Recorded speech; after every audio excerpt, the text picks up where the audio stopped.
Hola a todos y bienvenidos una vez más al episodio de Punto Legal, el podcast legal en español que reduce lo que es la ley a algo entendible. Ojalá que sea entendible. Yo soy el abogado Richard Hanahan, Missouri, en la ciudad de San Luis, acompañado por mi colega y amigo, el abogado. Sales Herrera, abogado también aquí en el estado de Missouri. Muy bien. Y estamos de vuelta en otro episodio de nuestro nuevo podcast que lo nombró hace un par de semanas Germán, como en el que dos abogados están intentando aprender a montar un podcast. Así que sí, estamos. Siempre es un placer. ¿De qué tema vamos a tocar y hablar hoy? Vamos a hablar sobre el latino que votó por Trump. ¿Se estará arrepintiendo? Los números que tenemos es que la aprobación de Trump entre los latinos cayó un 45% en marzo de 2025 a el 32% en febrero. O sea que cambió 13 puntos. Una tasa de aprobación hace un año de ¿qué? ¿40 y qué? 45% entre latinos. Ahorita está en 32%. 32 de aprobación entre los latinos. Y hay un 26% de los latinos que creen que el país va en dirección correcta, cuando hace un año era el 49%. Los datos provienen de Excelsior.com, que es una compañía de encuestas aquí en los Estados Unidos. Se ha caído bastante fuertemente todo lo que es la aprobación. Bueno, no solamente entre los latinos, sino entre todos los que son ciudadanos y los que le han votado en las últimas elecciones. Así que esta es una seña, creo que es bastante clara la seña de una caída súbita y rápida y fuerte, ¿no?, de la aprobación. Empecemos con un poco de hechos, de gente Dígamelo. de que me ha hablado, clientes que he tenido. Em, Hubo un cliente que votó por Trump, me lo dijo muy abiertamente, mientras estábamos haciendo la petición por sus padres. Y para mí fue muy extraño cómo, cómo vas a votar por Trump si él está atacando tanto a los inmigrantes. Y él me decía, no, Germán, eso él lo hace por votos, pero él nunca va a atacar a ningún inmigrante. Y terminó diciendo, Trump es mejor para la economía. Y hace un rato que ya le estamos consiguiendo casi todos los papeles a sus padres. Yo le pregunté, ¿y cómo te sientes ahora? Y él me dijo, Yo le voy a ser sincero, yo voté por Trump por un tema religioso. Mi religión, no sé cuál es, creo, no me voy a atrever a decirla porque ya no me acuerdo, dice que el hombre es el que ordena, el hombre es el que gobierna y la mujer es la que está en la casa. Por lo tanto, no podía votar por Kamala Harris, Era antimujer, obviamente. tal cual, antimujer. Y ahorita, con todo lo que está pasando, sé por otros familiares que han venido a mí el problema en el que ellos se están viendo ahora enfrentados con esas políticas tan agresivas del gobierno de Trump. ¿Crees tú con este comentario? Hay un grupo de políticas del gobierno de Trump que lo que ha hecho anteriormente, como su política, vamos a atacar a los inmigrantes. em, desde su primer mandato atacó a los inmigrantes y estas personas que son quizás no republicanas, pero que nunca hubieran votado por una mujer, versus personas que también no le creían el discurso de Trump. ¿Tú cómo ves ese grupo? ¿Cómo lo sientes tú? Fíjate que para mí es medio difícil hacer comentarios porque yo no pertenezco a este grupo. Yo no soy latino. Mis hijos sí lo son, pero no lo soy. Así que a veces es difícil para mí pues hablar por aquel grupo, ¿no es cierto? Ahora puedo dar una perspectiva como tercero observando ese grupo, y se trata de tal vez un tema de cercanía a lo que es el blanco. Y dependiendo de la sociedad de donde viene, bueno, tengo clientes de casi todos los países en el mundo, más que nada en Latinoamérica, así que, digamos, lidiado con varias culturas latinas, y varios clientes de muchos países latinos. Y lo que veo es que llegan acá y se empieza a formar otras ideas, especialmente si viene en concepto de trabajador o empresario o alguien profesional, empieza a sentirse más como aparte de lo que era su país, ¿no es cierto? Obvio, porque ahora estaría viviendo en otro país. Pero a la vez la cercanía al poder que ha sido, pues históricamente hablando, contenido dentro de las manos de los anglosajones en este país, llega acá y se siente una cercanía a ese poder por su estatus tal vez socioeconómico o por otras razones del nivel de educación. Y lo que no se da cuenta es que no es parte del grupo en el poder cuando llega. Se piensa así, pero no es cierto. Y es una decepción, creo que muy importante y muy grande cuando se da cuenta de que por alguien, yo voté por alguien pensando que yo era parte de ese grupo cuando la realidad es que no lo soy. Y nunca podré serlo, o parte de su grupo, porque yo no soy blanco, yo no soy nacido, tengo un acento, lo que fuera en el inglés.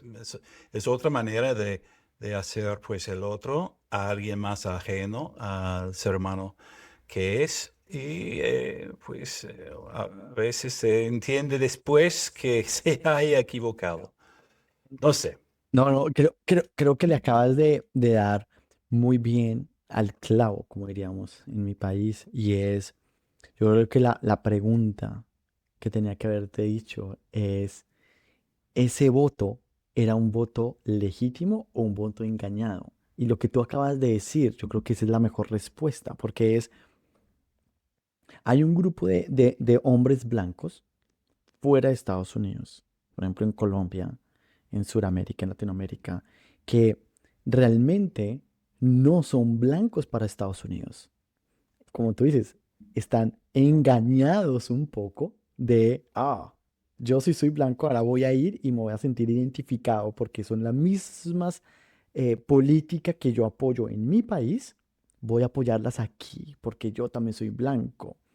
Y se está viendo cómo em, políticos republicanos están siendo atacados por su propio partido. No muchos congresistas, pero sí la misma gente se han visto en las redes sociales como la senadora de Florida, María Elvira Salazar, es congresista. Mucha gente la está atacando diciendo, porque ella es una de las que está impulsando el, el proyecto de la dignidad y mucha gente le está diciendo cómo una republicana cubana hace parte de los republicanos. Esto no tiene sentido. Ella no debería estar, ella está disfrazada, ella es una demócrata disfrazada.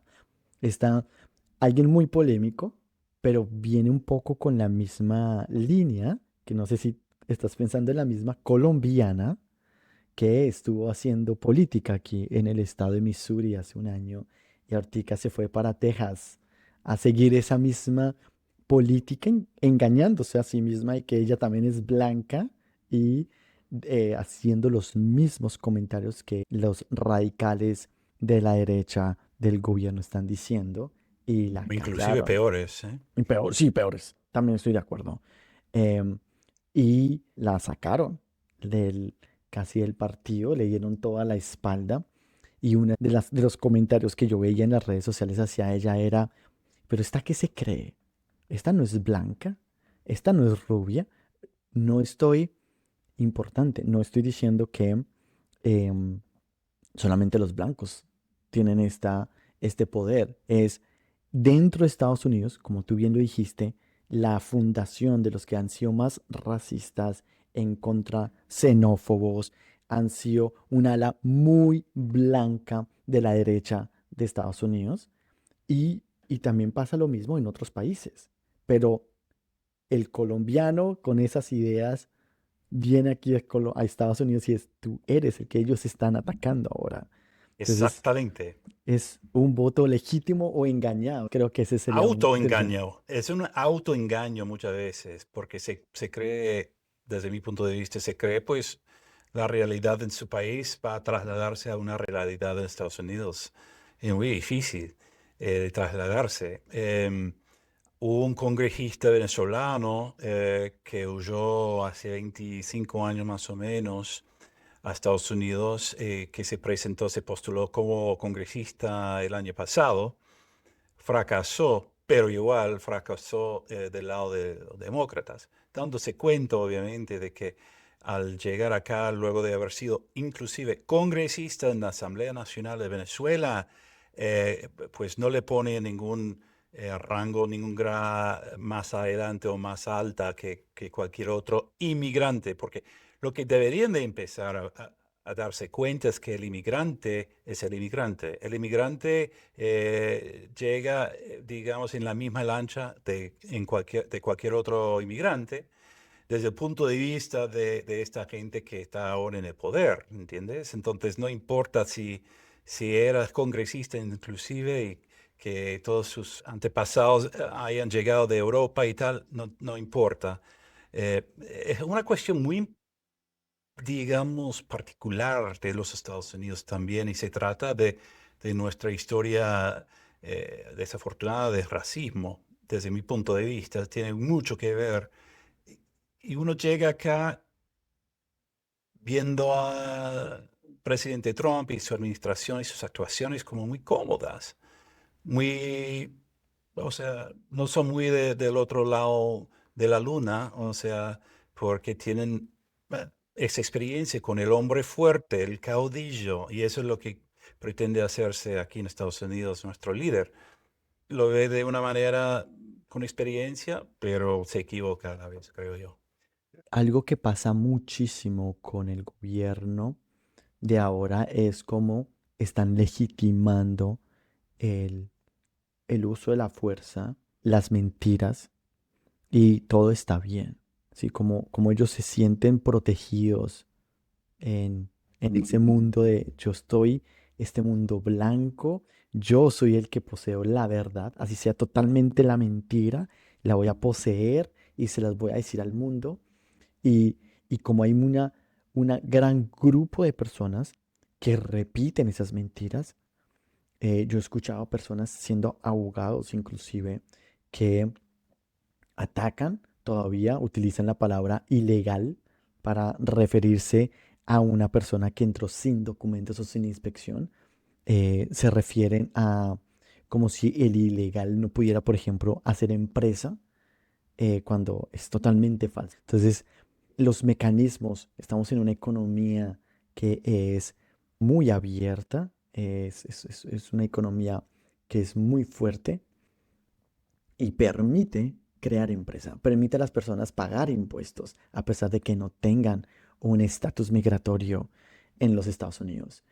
Y estas personas que intentan de tapar el sol con una mano, bien sea por ignorancia o sabiendo, pero atacándolo, es como, no, estamos en un país que fue creado por la multiculturalidad de razas, de culturas, somos cosmopolitas.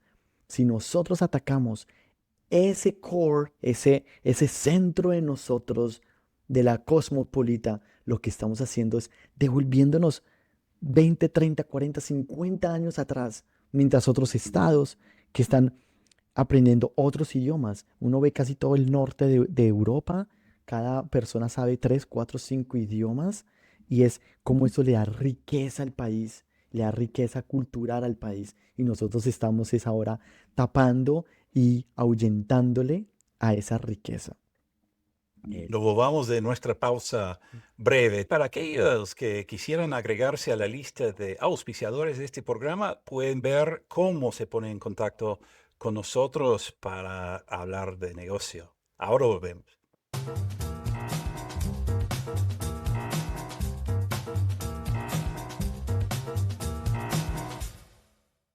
Este espacio está disponible para patrocinadores. Punto Legal Podcast con Germán González Herrera y Rick Hine informa a la comunidad hispanohablante sobre inmigración, derecho y actualidad en Estados Unidos. Si tu marca quiere estar aquí, contáctanos a puntolegalpodcaster@gmail.com.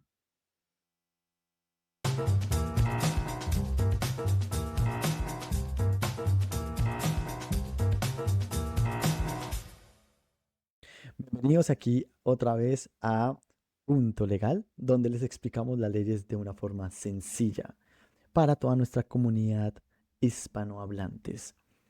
Aquí otra vez estamos hablando en el tema de hoy de el latino que votó por Trump se habrá arrepentido. En el primer bloque hablamos sobre si lo que se prometió se ha cumplido para esos electorado latino y al final terminamos con una pregunta que terminamos respondiendo y era si ese voto fue por personas de un voto legítimo o un voto engañado, autoengañado de los que votaron. Si estás aquí y no viste el principio, vedlo porque estaba muy interesante. Así es. Y cuando estuvimos en la pausa, se me ocurrió una buena pregunta para tirarle a mi amigo Germán. Germán, creo que me comentabas sobre una reunión o un encuentro que habías tenido últimamente con alguien que hablaba con mucha certitud sobre lo que declaraba sobre las personas no documentadas en los Estados Unidos. ¿Nos comentas un poco de eso y cómo resultó esa conversación? Por favor. Sí, pues no ha sido una, ha sido varias. Para ser sincero, he tenido muchas comunicaciones con personas, clientes que tienen unas afirmaciones, son falacias, afirmaciones engañadas o erróneas y basan su discurso o lo basan de esa forma. Por ejemplo, he tenido personas que han dicho que todas las personas que entraron a los Estados Unidos de forma irregular, sin documentos, sin inspección, son criminales per se porque la ley lo pone. Y eso no dice la Vale. ley.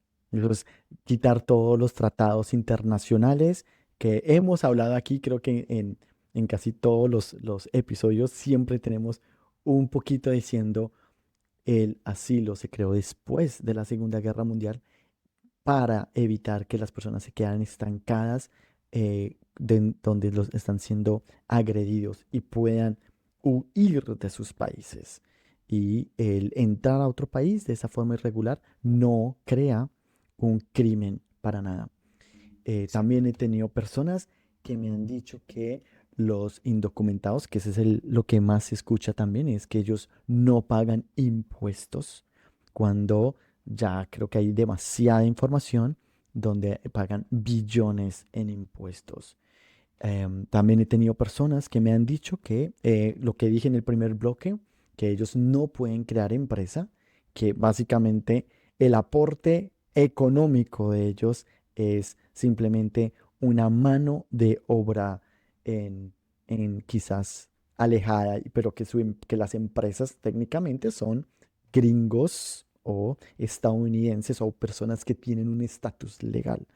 Eh, y lo dijo con una gran propiedad que yo no podía ni creerlo como una persona estudiada como esta persona era o es, pudiera tener esas afirmaciones que no son ciertas. Le contesté que tengo clientes eh, indocumentados que hacen 1 millón, 2 millones, 3 millones.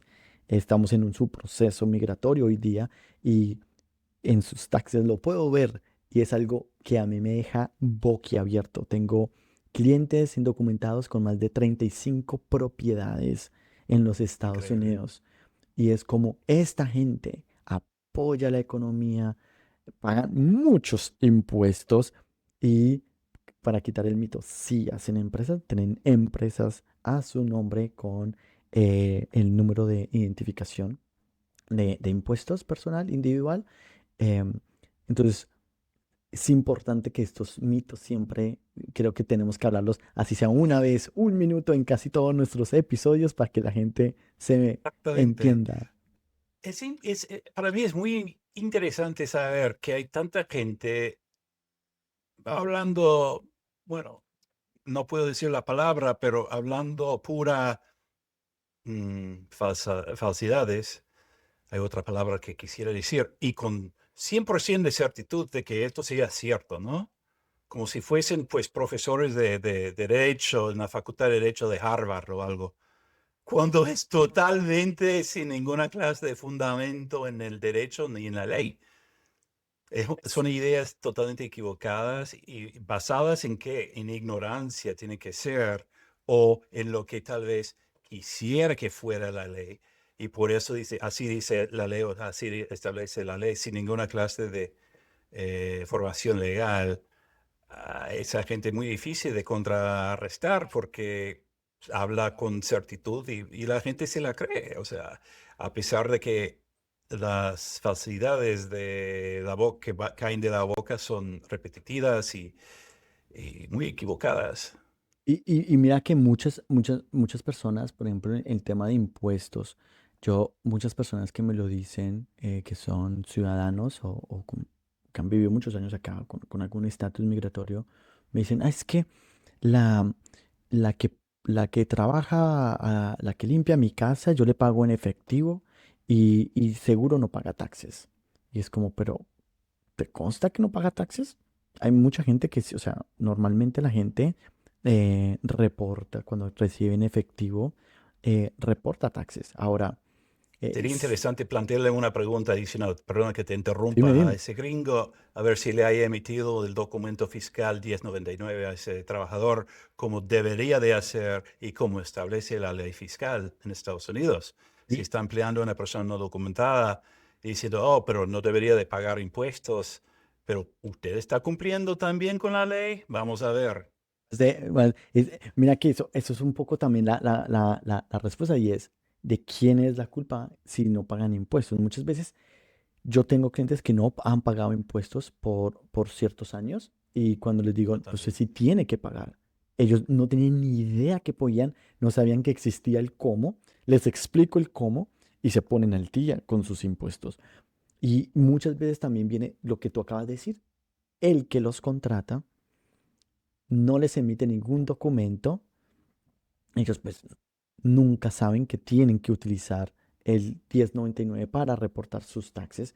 Entonces también hay un grupo de personas, pero aquí viene algo importante y es, ok, ¿y cuántos gringos yo he escuchado que trabajan con efectivo? Y dice, mejor dame en efectivo para no tener que pagar tantos impuestos. Y es como tú, yo digo gringo con todo el amor a todos los estadounidenses, pero tú, estadounidense, que no pagas tus impuestos, que intentas de evitar cómo pagar tus impuestos, les pones el dedo a los indocumentados que no pagan impuestos, cuando sí los pagan y eres tú el que quizás sí estás defraudando al gobierno. Eh, Déjame, te hago esta pregunta. ¿Obtuvieron lo que buscaban a nivel económico los latinos que votaron por Trump? En el primer bloque te dije cómo una de las argumentos de mi cliente fue Trump es mejor para la economía. Cuando en realidad, en todos los periodos demócratas, la economía sube más que en los periodos republicanos. Los datos de Excelsior, antes de que debatamos esto un poco, y es el porcentaje de latinos que piensan que la economía está empeorando pasó de 45% en marzo del 2025 a 57% en febrero del 2026. Quiere decir que se subió un 12% y los que votaron por las razones económicas del presidente de turno. ¿Tú qué opinas? Pues mira, en cuanto a materia de economía, es cierto, siempre ha sido la propaganda del Partido Republicano de que sea el partido de bajo gasto gubernamental, de bajos impuestos, de una economía basada en el sector privado con crecimiento o sea, normalizado a lo largo de años y moderado crecimiento nacional. De todos modos, bueno, es la propaganda. La realidad es otra cosa, como bien dices. Y es más preocupante, es la destrucción de este régimen, de la liberación de los datos económicos. Es decir, que los datos económicos que están saliendo ahora no son fiables. De hecho, se han demorado mucho en darnos la información y la información que nos está dando no es de de la calidad más alta que hemos tenido en otros periodos. Sí que es muy difícil decir que la política económica de este régimen vaya hacia un mejoramiento de la economía.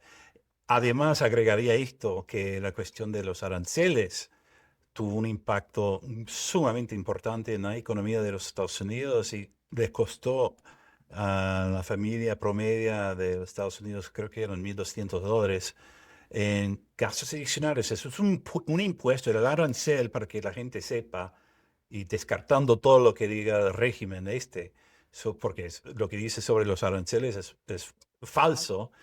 El arancel es pagado casi 100% por el consumidor estadounidense, porque el que importa el producto extranjero paga el arancel al gobierno estadounidense y, obvio, ese costo se lo va a pasar a su consumidor en la forma de un agregado de precio o un aumento de precio. Así que eso ha sido impactante. La Corte Suprema opinó hace 2 semanas de que los aranceles casi todos eran anticonstitucionales e ilegales. Un tema muy corriente, ¿no?, con esta administración. Muchas de las acciones que ha tomado inclusive se basan en cosas que no son reales y luego se basan en acciones que no sean legales ni apoyadas por la Constitución. Así que yo creo que la cuestión de la política económica también cae en ese mismo cesto, digamos. ¿Cómo lo ves tú? Yo creo que, que económicamente hablando se nota cómo este gobierno le ha importado poco la población en general y le ha importado muchísimo la población de los mega ricos del país. Se han visto sus riquezas incrementadas porcentualmente en niveles muy altos, como inclusive la misma riqueza de la organización Trump, como se ha subido. Los aranceles han sido uno de los mecanismos más, en mi parecer, contundentes de demostrar cómo a él no le importa realmente el país. Él le cargó todos los em, incrementos de los productos básicos a la clase que al final del día, la que pagaba todos los platos rotos, fueron la clase baja, la clase media, media alta de este país. La clase alta se vieron enriquecidos por sus políticas. Y otra cosa que me parece que también se mete aquí en el tema del golpe económico es el desempleo, que también se ha sido, y desempleo y creación de empleo, ha sido también muy, muy afectado en esta economía, en este periodo. En el primer periodo de Trump, mucha gente decía, increíble porque él bajó el desempleo a lo último y la economía lo subió a lo máximo. Y es, si la gente mira la tabla, fue el periodo de Obama que dejó en caída libre el desempleo y literalmente casi una vertical, bueno, no una vertical, pero sí un flechazo hacia arriba la economía. O sea que era muy difícil que en el primer año, 2 años del presidente Trump dañara la economía. Luego viene la pandemia, que para mí la pandemia fue la que le salvó los números negativos a Trump, porque él pudo escudarse. Fue la pandemia, la bolsa cayó, el desempleo cayó, no es mi culpa, es la pandemia. Pero ahorita se está viendo que no fue la pandemia, él está creando una pandemia, está creando, es casi igualito, él haciendo guerras, atacando a otros países, no, no solamente Irán, Venezuela, ahorita hace poco hubo ataques coordinados con el gobierno de Ecuador en Ecuador, cerca de la frontera con Colombia. Realmente lo que él necesita es intentar de tapar cosas, buscando problemas, buscando ¿Cuáles política cosas, afuera. Herman? Hablemoslo muy claro, los archivos Epstein. El tema de Epstein ha sido muy afectado en las búsquedas en las redes sociales y en Internet después del ataque en Irán. Em, y a mí me parece que es preocupante que estén buscando muchas cortinas de humo para ocultar cosas internas, independientemente de que el presidente o no tenga algo que ver. Puede que no, puede que sí. Me parece muy interesante que muchos comentaristas de geopolítica, de asuntos internacionales, etcétera, hablan de estrategia de Trump en cuanto a Irán, que hay una estrategia para controlar el petróleo, que hay una estrategia como para quitar la cabeza de ese régimen islamista, etcétera. Y yo creo que muchos, si no todos, se equivocan. No hay una estrategia más allá que cubrirse el trasero con los archivos de este. Um, es muy sencillo para mí. Hay analistas que agonizan sobre los detalles y la historia y yo no sé qué frente este, en qué año fue esto y el otro.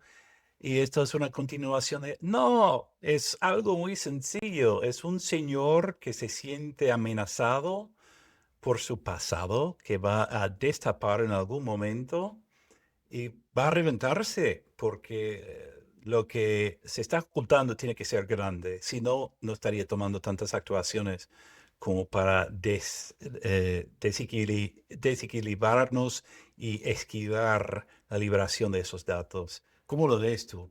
No, totalmente cierto.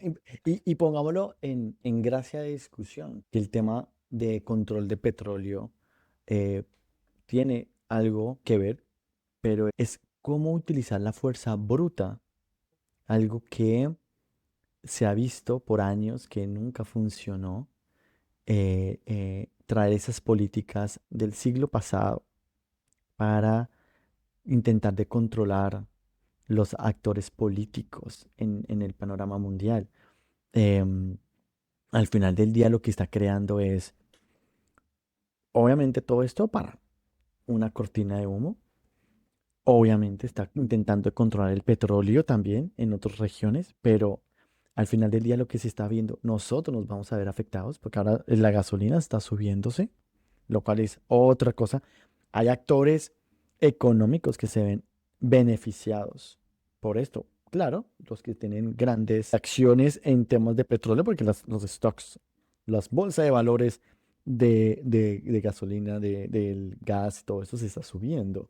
Pudo haberse o debería, y eso quizás puede ser para otro episodio, y es cómo poder intentar de llegar a un balance en la paz, buscar más la paz que los conflictos, que ya nos hemos dado cuenta con Afganistán, nos hemos dado cuenta con Irak, que crear conflicto no crea ningún cambio. A corto plazo puede verse, estamos intentando liberar regímenes, estamos intentando liberar países, pero a largo plazo no hay ningún cambio.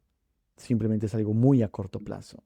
Volveremos luego de Volveremos. estos comentarios de nuestros auspiciadores. Y si quieres hacerte auspiciador o tu compañía tal vez de este programa, pues bienvenido.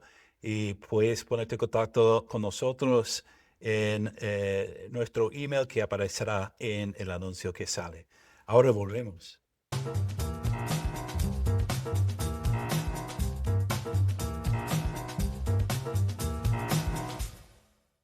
Este espacio está disponible para patrocinadores.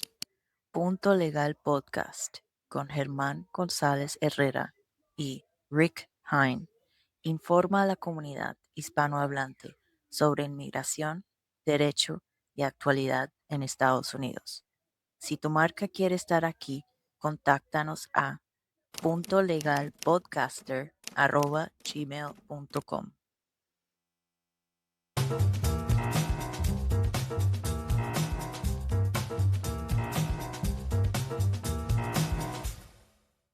Y estamos de vuelta una vez más en el podcast legal, Punto Legal. Yo soy el abogado Richard Hine, acompañado por el abogado. Germán González Herrera. Dos abogados aprendiendo a montar un podcast con la ayuda de una persona muy especial. Muchas gracias, Rocío. Públicamente te damos las gracias por el esfuerzo que le has dedicado a crecer el podcast. De nada, chicos. Hagamos un resumen del bloque anterior, simplemente para los que no nos están escuchando desde ahora. Hemos tenido dos bloques en el día de hoy. Un poco el primero es si los latinos que votaron por Trump han obtenido lo que buscaron. En el segundo fue un poco más enfocado hacia si han recibido ese gran mesías económico que ellos estaban esperando. Y para este último bloque queremos hablarles sobre lo que nos están dejando en el nuevo panorama para los líderes latinos en los Estados Unidos. Está Marco Rubio, por un lado. Háblame, ya después hablamos de los otros. Háblame un poco de ese Marco Rubio, ¿qué piensas? Bueno, ¿por qué no empezamos contigo? Porque era, pues, senador, luego fue elegido como ministro de Asuntos Exteriores. ¿Cómo lo ves? A mí me parece que él tiene un avance muy interesante. em, Cuando él empieza su carrera política en Florida, él matiza mucho y él entiende la necesidad del inmigrante, pero mientras va evolucionando su política, él ya empieza a alejarse de la palabra inmigrante. En el primer periodo, en la primera campaña, cuando él fue candidato en contra de Trump, él, él inclusive, ¿no? Él todavía tenía un matiz de el inmigrante y atacaba al presidente actual con, con que, pues, la ignorancia que él tenía frente a muchos de los inmigrantes. Él, y yo creo que él ahorita está como interesante, por los que no saben, está casada con una colombiana. em, y él creo que está intentando tener ahora como su estructura política es intentar de basarse en estamentos anti-inmigrantes, desconociendo realidad personal de él, porque al final del día sus familiares fueron inmigrantes y no fueron generaciones tan alejadas. Tenemos una líder que hablamos en el primer bloque de apellido Gómez. Valentina Gómez. Valentina Gómez, em, cómo empezó a tener un gran impacto.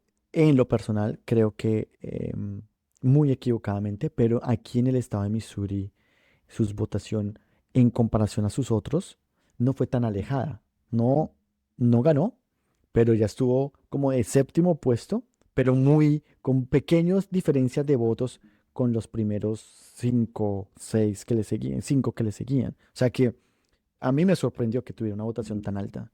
Ahorita se destruyó pensando que podía crecer con la misma o siendo más radical que los mismos radicales. También tenemos un en paz descanse, un Kirk, que fue asesinado, que al final del día también ha sido como un líder de la comunidad. Em, Creo que son esos republicanos que están empezando a hacer un nombre dentro de la comunidad latina a nivel republicana. ¿Qué tal, qué te parece a ti eso? Es un poco. Parece que Rubio ha perdido su alma y que en algún momento va a quedar preso junto con los demás de esta junta, de este gobierno, por falta de cumplimiento con su juramentación a la Constitución. Así que yo no lo veo como un líder futuro del Partido Republicano y mucho menos de los Estados Unidos. Yo creo que ha entregado digamos, su capital político que había generado a lo largo de una carrera senatorial bastante destacada y se ha tirado al viento. La Valentina Gómez no va a llegar a ningún lado, no creo que ni siquiera generó el 7-8% de la votación en las últimas elecciones en Texas. Nadie la quiere, ni los demócratas, ni los independientes, ni los republicanos, que son de su propio partido. De hecho, he visto comentarios hacia ella muy agresivos del mismo miembro de su propio partido, o sea, diciéndole que se vaya de vuelta a su país. O sea, y que esta persona no, o sea, de dónde viene, ella es ilegal, etcétera. O sea, ella está recibiendo el mismo odio que se le entrega a los demás. em, y sin el apoyo político que tienen los demás, ¿viste? Em, Otro líder hispano o latino dentro del Partido Republicano, no se me ocurre nadie que podría tener, digamos, un perfil nacional como lo tiene Marco Rubio o inclusive internacional. Y quería nomás tocar algo que pasó esta semana en la cumbre de los líderes de Latinoamérica que se reunieron con Trump y con Marco Rubio. Y cuando empezó Marco Rubio, en primer lugar, empezó a hablar en castellano, luego pidió disculpas al presidente que estuvo parado detrás de él y le pidió permiso como para poder hablar en castellano. Empezó a hablar en castellano con los líderes de Latinoamérica, agradeciéndole su presencia y el apoyo de todas las cosas bonitas y floridas que se dicen en esa clase de cumbre. Y luego vino el ministro de Defensa, Hegseth. ¿Y qué dijo Hegseth? Inmediatamente, luego de haber hablado en castellano, Marco Rubio le vuelve a mirar en la cara del presidente y dice: no habrá ningún problema conmigo, su señoría, yo hablo americano. O sea, ya delineando el hecho de que Marco Rubio no es parte de nuestro grupo, porque nosotros somos los gringos de verdad, ¿viste? Porque él habla otro idioma. Me subrayó ahí en ese momento el hecho de que Rubio aún no se ha dado cuenta que no es Y que, parte del grupo. yo creo que eso es de nuestro primer bloque, ¿no? El autoengaño, ¿no? De sentirse dentro de esa huestes blancas cuando su raíz es de latina. El, el, ¿sabes? Yo creo que aquí puede haber otra pregunta y es, y creo que para no caer o para que, creo yo, los que nos están escuchando no caigan en el error. Ser republicano no quiere decir que tienes que ser blanco. Es tener una política anti-inmigrante, tener una política de odio hacia el otro, siendo no blanco, no tiene sentido. Sí, cuando tú vienes de otro país, que tú puedes sentirte blanco y empoderado en tu país y atacar a minorías, ser racista, ser xenófobo, puede sentirse cómodo para ti, pero viniendo a un país donde ese racismo lo ven a todos los que no son blancos, al que tiene acento, al que su primer idioma no fue el inglés, a esos Que no haya tiene sido sentido. nacido en otro país, ni siquiera, ¿entiendes? Exactamente, entonces es como, es como algo importante, o sea, ser republicano blanco no hay problema, es ser ese republicano extremista no siendo blanco no tiene sentido, es ese autoengaño el que estamos hablando. Hasta cierto punto tiene mucho sentido, diría yo, desde el punto de vista psicológico, porque hay dentro de comunidades, minorías en Estados Unidos, un cierto nivel existe de racismo internalizado o xenofobia internalizada, eh, porque mucha gente ha sido victimizada o traumatizada, o su grupo ha sido objeto de agresión por otros grupos mayoría, puede inculcarse dentro de uno un sentimiento de autoengaño, autoodio, autoxenofobia, ¿entiendes? Y sería interesante tal vez que fuera a venir a hablar con nosotros un psicólogo o ¿cómo se dice? Psiquiatra, como para explicarnos ese fenómeno, porque muchas veces se ve eso en esas comunidades minorías y es una cosa muy subrosa, subconsciente, no se da cuenta, pero es un fenómeno estudiado y establecido como un hecho. Y como cae una persona en esa clase de digamos, decepción o autoengaño es algo muy interesante para estudiar y conocer. Para agregar también a la lista, también tenemos demócratas. Hay un Robert García, que es congresista de California. Él es un inmigrante peruano que llegó a los Estados Unidos de niño. Es uno de los primeros congresistas que es abiertamente gay, y pues muy vocal contra las políticas del presidente Trump. También tenemos a Yasamin Ansari, que es congresista de Arizona, es hija de inmigrantes iraníes, y ella fue recién elegida en el 2024. También tenemos a Julián Castro, que hace 13 años dio el discurso de apertura en la Convención Demócrata del 2012 y fue llamado Obama hispano, pero nunca logró como consolidar ese momento en su momento. También tenemos a Rubén Gallego, que es hijo de colombiana, criado pobre, un marine, estudió en Harvard, es un senador y ahora está enfrentando también al ICE directamente. Yo creo que es importante estos nombres porque la población hispana no está siendo representada por hispanos en el Congreso, y tener y sumar eh, congresistas, apoyar a políticos que tengan raíces latinas, que entiendan sus raíces, que no se las desconozcan, que, que puedan entrar a crear puentes, no destruirlos, para crear y apoyar a la comunidad eh, latina, y voy a quitar latino, inmigrante en los Estados Unidos. Hablé de Yasamin Ansari, que es hija de inmigrantes iraníes. Entonces yo creo que es importante esos nombres. No estos, sino todos. Hay Señor. otro que es senador demócrata del estado de California, Alex Padilla, que de hecho fue agredido y asaltado por los agentes de seguridad de la ahora ex o la futura ex ministra de Asuntos, perdón, de la Seguridad de la Patria, Kristi Noem, que estaba dando una rueda de prensa e intentó hablar y hacerle una pregunta y le tumbaron, lo metieron al suelo como si fuese un malandro, o sea, un criminal.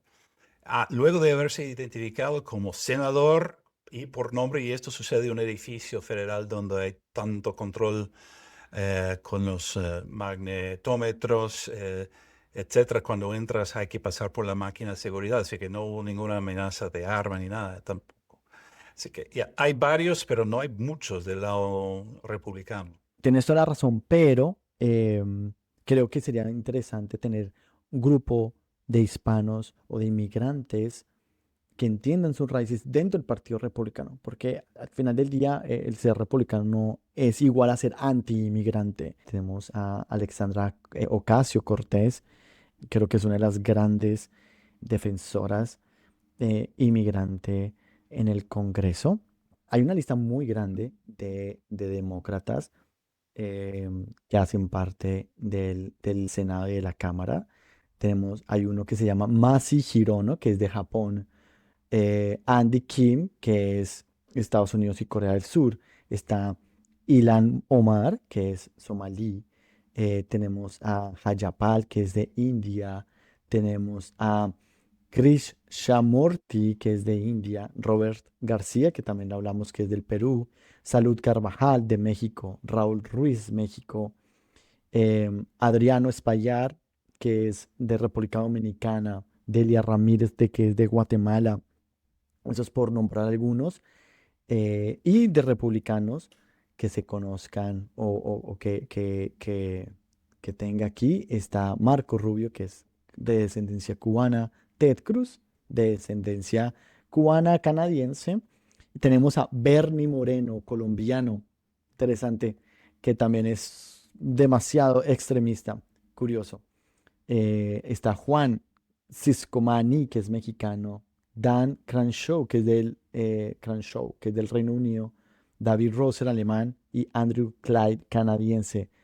Es muchos más, pero creo que es Crenshaw importante. era muy maga y acaba de perder su elección en la primaria. Eso, sabes que eso son cosas que ahorita vamos a empezar a ver, ¿sabes? Y creo que, bueno, más adelante podremos hablar más sobre cómo van esas primarias, esas votaciones, porque yo creo que va a haber una gran fortaleza demócrata en el gobierno. Ya, eso va a ser otro episodio muy, muy interesante. Entonces, pero para recortar lo que quiero dejarles decirles algo.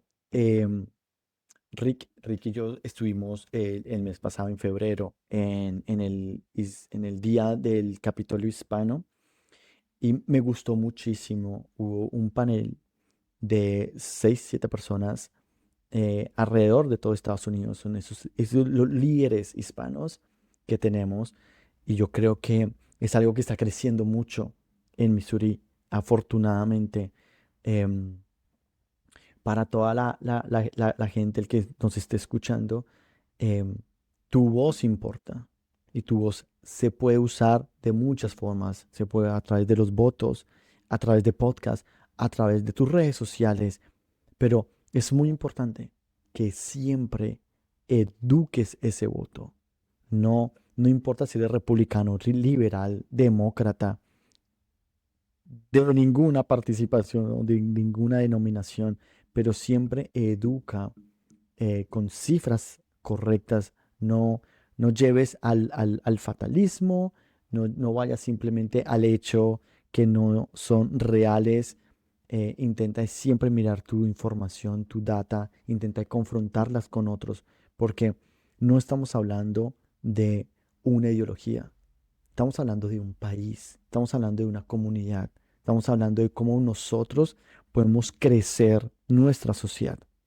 Con eso creo que los podemos dejar. Y nos despedimos con la última palabra de Germán. Gracias por sintonizarte en este último episodio de El Punto Legal, el podcast legal en español. Se despide su servidor Richard Hine. Y aquí Germán González Herrera. Recuerden seguirnos en nuestras redes sociales, donde te pueden encontrar, Rick. En todas las redes bajo mi nombre, Richard Hine, H-E-I-N es el apellido, o hinelegal.com. También en González Herrera Law, L-A-W, en todas las redes sociales. Y pueden seguirnos a nosotros en este podcast, en donde Punto Legal en YouTube y en RSS, en todas las fuentes donde se ponen los podcasts. aquí abajo va a estar toda la información para que nos sigan el programa, compartan el programa si les gustó. La idea de nosotros es que más gente conozcan, y si tienen preguntas también las pueden mandar. Y si también, en adición a querer hacer parte del proyecto como patrocinador, totalmente bienvenidos en escribirnos. Pero también, si te gustaría que te entrevistáramos, y si tienes algo que te gustaría que habláramos, bienvenido también en participar y en mandarnos tus sugerencias. Que tengan un bonito día. Gracias. Hasta luego.